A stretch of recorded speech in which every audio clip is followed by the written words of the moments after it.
Nezapamćeno nevreme je ozbiljno oštetilo crkvu i prevrtalo vozila, čak i jednu cisternu. Nevreme koje je najavljeno za danas već se sručilo na zapadnu Srbiju, a prema rečima našeg meteorologa Đorđe Đurića usmeravala se ka široj okolini Niša.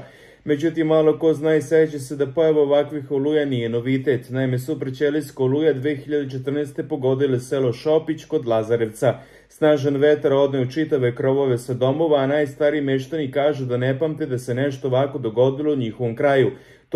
Tornado izbrisao zvonik lokalne crkve i mnoge kuće. Sve izgledalo kao u ratu, uništeni su bili krovovi i grede, stakla popucala, na putu su se u cijeline vetar prevrtali šleperi, podsjeća Kaldrma RS.